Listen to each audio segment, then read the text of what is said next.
Detail చూస్తే CM Revanth Reddy అధ్యక్షతన ఇవాళ రాష్ట్ర మంత్రివర్గ సమావేశం కానుంది. రైతు భరోసా నిబంధనలపై ప్రధానంగా చర్చ జరుగుతున్నట్లు తెలుస్తుంది. ఈ స్కీమ్ విధి విధానాలను నేడు ఖరారు చేసే అవకాశం ఉంది.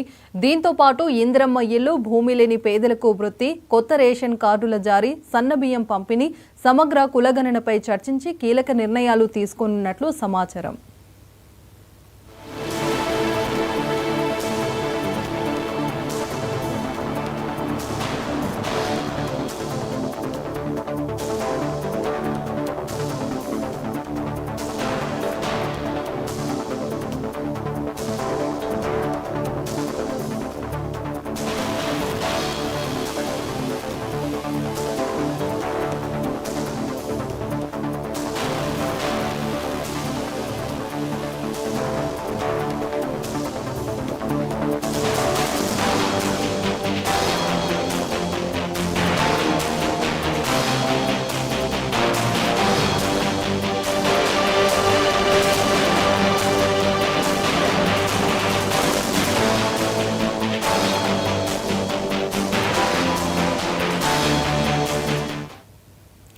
సీఎం రేవంత్ అధ్యక్షతన ఇవాళ రాష్ట్ర మంత్రివర్గ సమావేశం కానుంది. రైతు భరోసా నిబంధనలపై ప్రధానంగా చర్చ జరుగుతున్నట్లు తెలుస్తోంది.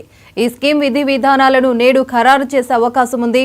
దీంతో పాటు ఇందిరమ్మ ఇల్లు, భూమి లేని పేదలకు వృత్తి, కొత్త రేషన్ కార్డుల జారీ, సన్నబియ్యం పంపిణీ, సమగ్ర కులగణనపై చర్చించి కీలక నిర్ణయాలు తీసుకోనున్నట్లు సమాచారం. ఇక దీనిపైన పూర్తి సమాచారం స్పెషల్ కరెస్పాండెంట్ రాజ్ కుమార్ అందిస్తారు. రాజ్ కుమార్. నేడు తెలంగాణ కేబినెట్ సమావేశం కూడా సెక్రటరియట్ లో జరగనుంది. దీనికి సంబంధించి ఇప్పటికే సీఎం రేవంత్ రెడ్డి అధ్యక్షతన కూడా ఇవాళ మధ్యాహ్నం నుండి కేబినెట్ సమావేశం జరగనుంది. ముఖ్యంగా రైతులకు సంబంధించినటువంటి దానిపైనే ప్రత్యేకంగా ఇలా చర్చ జరగనుంది. కొన్ని నిర్ణయాలు కూడా తీసుకునే అవకాశం ఉంది. ఎందుకంటే రైతు భరోసా ఏదైతే ఎప్పటి నుంచో కూడా చర్చ సాగుతున్న సమయంలో ఇప్పటి వరకు చాలా వేల కోట్ల రూపాయలు వృధా అయిపోయాయని కూడా, ఏదైతే సాగు చేసే భూములకే రైతు భరోసా ఇవ్వాలని కూడా ప్రభుత్వం ఇప్పటికే నిర్ణయించినట్టు కూడా తెలుస్తా ఉంది. డిక్లరేషన్ ఇవ్వాలనే సర్కారు నిర్ణయంపై కూడా తీవ్ర విమర్శలు వస్తున్న నేపథ్యంలో సాగు చేస్తున్నటువంటి ప్రతి రైతుకు రైతు భరోసా ఇవ్వాలని కూడా కేబినెట్ నిర్ణయించే అవకాశం ఉంది. దీంతో పాటు మరికొన్ని అంశాలపై కూడా కేబినెట్ చర్చించే అవకాశం ఉంది. ఎందుకంటే ముఖ్యంగా ఎన్నో రోజుల నుంచి కూడా రేషన్ కార్డులు, అదేవిధంగా ఇందిరమ్మ ఇళ్లపై కూడా చర్చ ఉంటుందని కూడా తెలుస్తా ఉంది. అదేవిధంగా కొత్త ఇంధన పాలసీ పై కూడా చర్చిస్తామని ఇప్పటికే డిప్యూటీ సీఎం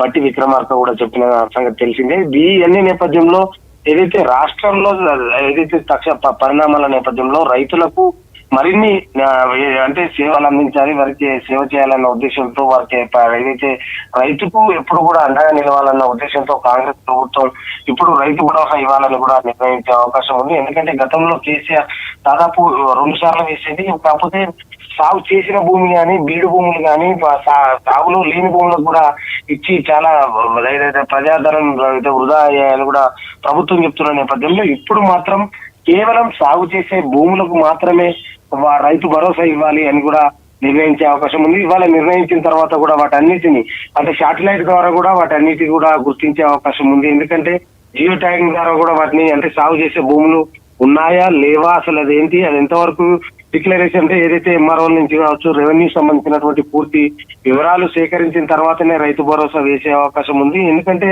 నేటి నుంచి అంటే రేపటి నుంచి 7 వరకు కూడా రైతు భరోసా దరఖాస్తులకు అవకాశం తీసుకుంటున్నారు. ఎందుకంటే ఈ సాగు చేసే క్రమంలో ఈ యొక్క దరఖాస్తులో పూర్తి వివరాలు కూడా నింపాల్సి ఉంటుంది. కాబట్టి దానికి సంబంధించి ఈ నిర్ణయాలు దరఖాస్తు సంబంధించి రెవెన్యూ అధికారులు మళ్ళీ ఉందా నిజమా అని తేల్చాల్సింది రెవెన్యూ అధికారులే. కాబట్టి రెవెన్యూ అధికారులు తేల్చిన అనంతరం అప్పుడు సాగు చేసే భూములకే రైతు భరోసా ఇచ్చే విధంగా కూడా ప్రభుత్వం మొత్తం కూడా ప్రణాళికలు సిద్ధం చేస్తా ఉంది.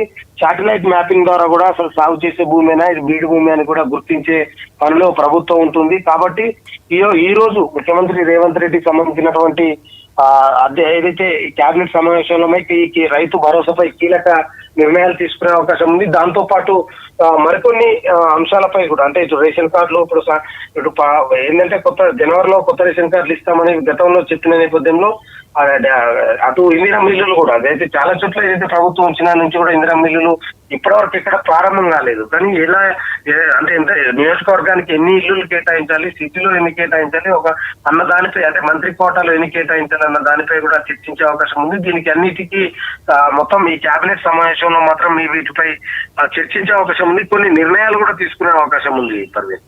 Right, thank you Raj Kumar.